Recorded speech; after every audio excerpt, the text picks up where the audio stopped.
Film is a language, a form of communication. As an audience, when we see a shot of this man, cut with a shot of this woman, we understand that this man is looking at this woman. We can then cut back to the man to see his reaction. Why do we understand this abstract sequence of images? This is not how we experience reality. We have no cuts in real life. And yet, when we see these two images cut together, we understand the meaning. This is our intuition as an audience. Film is a language, a visual language. These kind of cuts happen constantly throughout a movie. It is the primary form of storytelling in cinema. The best films always preference visual storytelling over other forms of storytelling, such as dialogue. It's always frustrating when a director chooses to reveal a pivotal moment in his story only through the use of dialogue, not through the images. Here's a character learning that the man that she loves has been lying to her. What are you talking about, Brian? What is this? Ever since the first time I met you, I've been undercover. I'm a cop.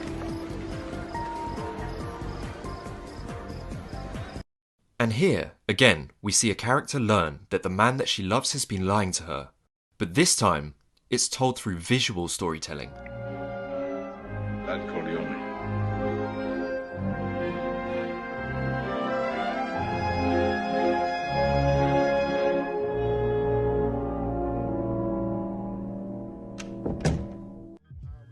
It's just more engaging visually. It creates more emotion. This is filmmaking 101. When possible, show them. Don't tell them. It actually surprises me just how many Hollywood films didn't get this memo. I'm not saying that dialogue-driven movies can't be entertaining. I'm saying that if dialogue is the primary method of storytelling in a film, then it's not cinema. It's recorded theatre. The use of film, I say, putting it together and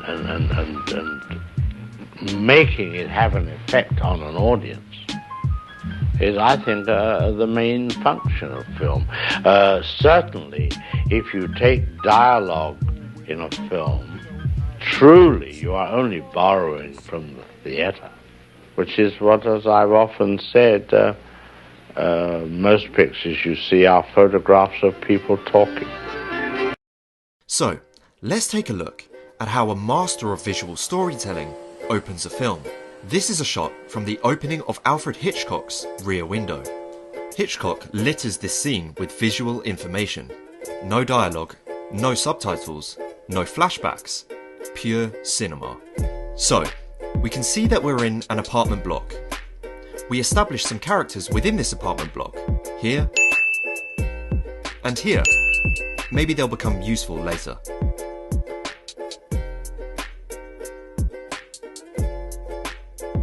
Here, we can see that it's hot. And we also have our first close-up, establishing the main character.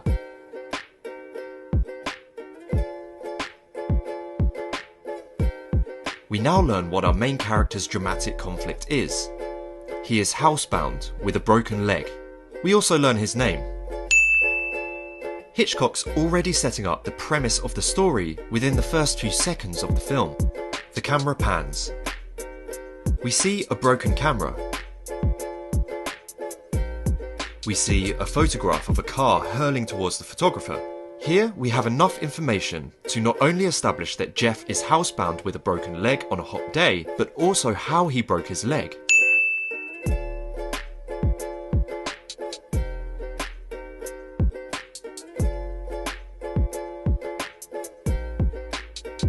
More cameras. We can now understand that Jeff is a photographer.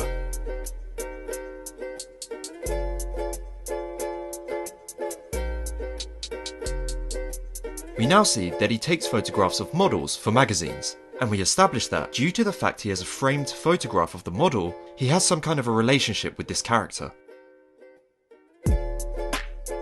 Fade to black. And that's it.